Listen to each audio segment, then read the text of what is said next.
So the video you are about to see, I recorded last January.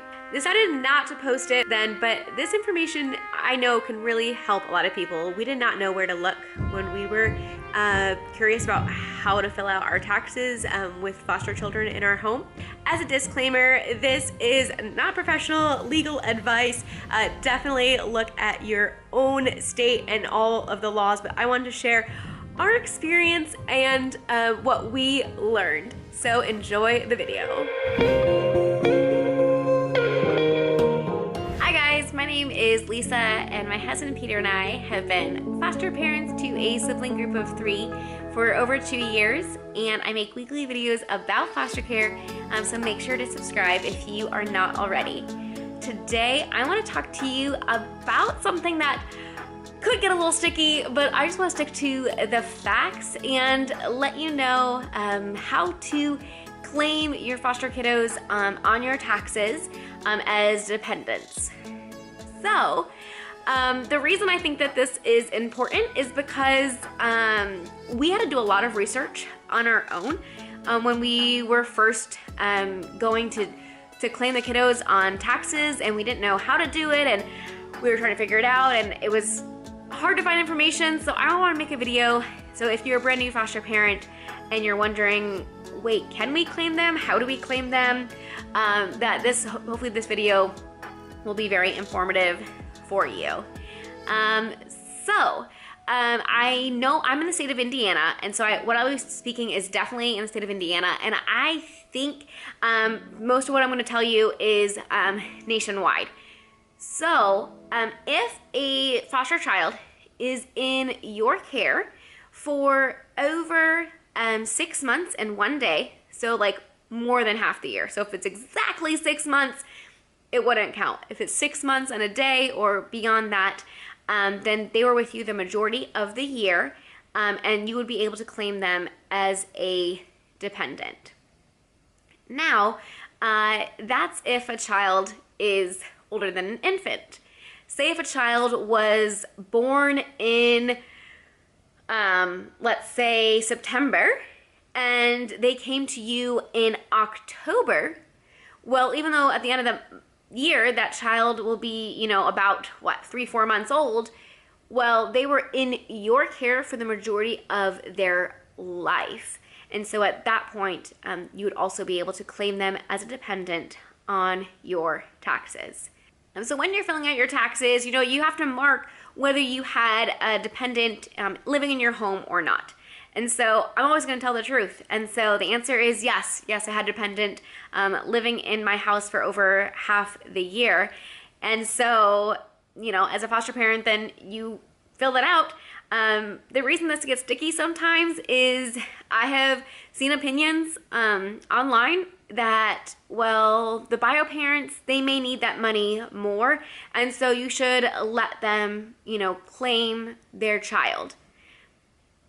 Which I don't agree with, because they would have to mark on their taxes that they had those kids in their care for over 6 months and a day.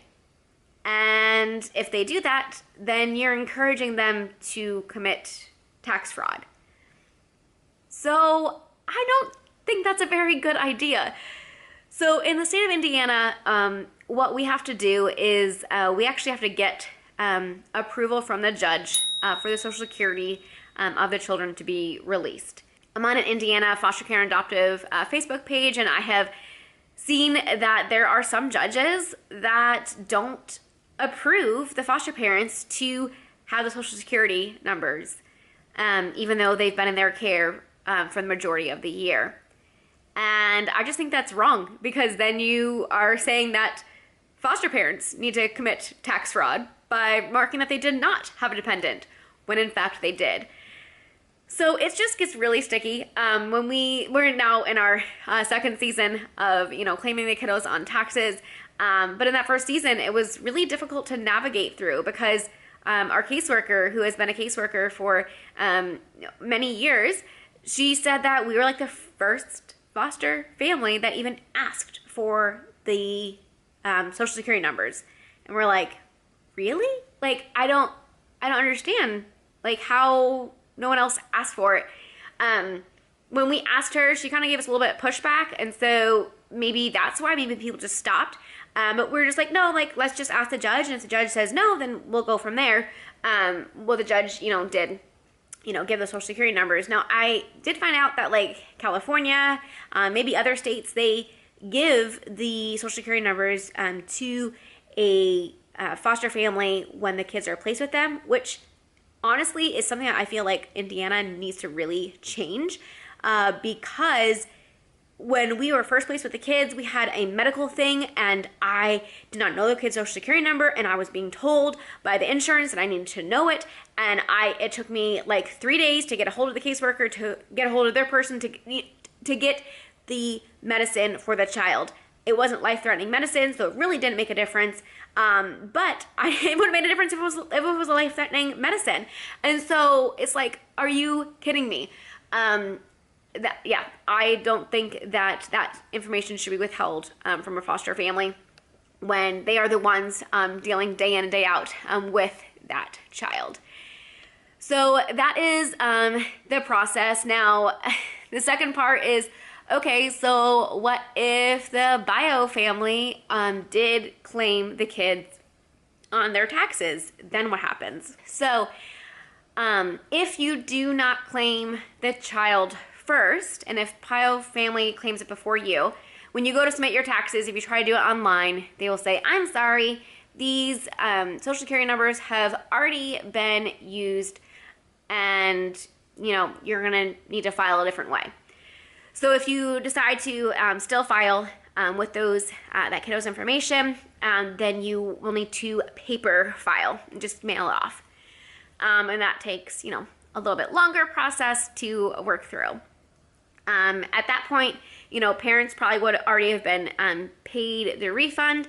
And so you would not get paid your refund right away. And it would take months, if not even years, to get it all squared away. And when I say years, I mean probably a year and a half max. So if you're counting on a refund, I do understand why some foster parents just don't go through the hassle and just okay, we're just not going to even worry about it. And maybe we'll just try to, file before parents the following year. So if both birth parents and foster parents file for the kids, what ends up happening is the IRS is eventually going to catch it and be like, whoa, we already paid this out, what's going on? So about month 8 or 9, you'll get a letter and it'll say, okay, just so you know, someone else claimed these kids on their taxes. So if you did it in error, you need to amend your taxes. So that's the first letter. Then I think what happens is a second letter is sent out. And at that point, it will say again, okay, at this point, we already sent you that first letter. I think it might just be another warning letter saying the same thing. And if that's the case, then there would be a third letter.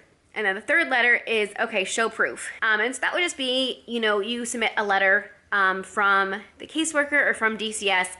Even your placement letter probably would work, but you may want an additional letter that said yes, from this time to this time, the kids were in the care of this foster family. If that happens, and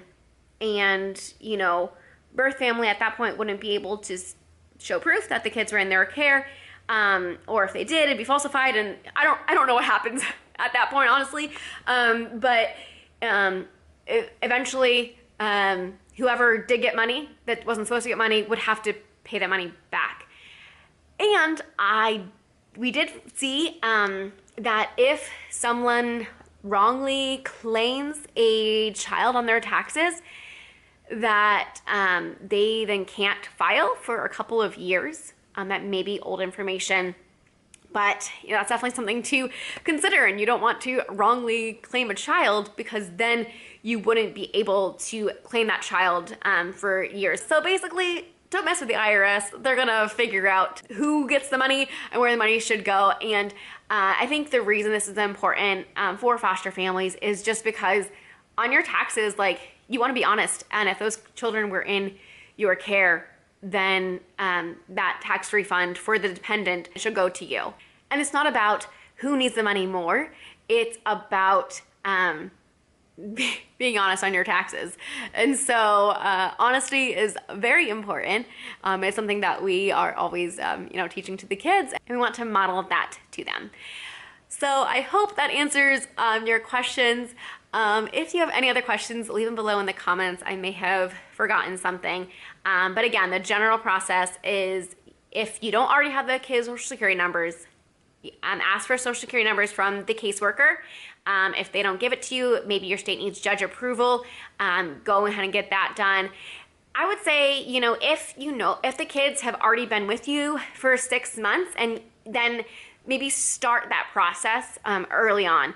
So whether that's September or October, so that way by the time January hits, you're ready. Now I know we're already in January, and so if this last year you had kids in your care, and they were in your care for over half the year, go ahead and reach out to your caseworker, get the social security number, and go ahead and file. And if parents have already filed, then you can go ahead and paper file if you would like to be able to fill out your taxes completely. So hope that's helpful. Let me know if there are any other video ideas that you'd love me to do, and we'll see you in the next video. Bye guys.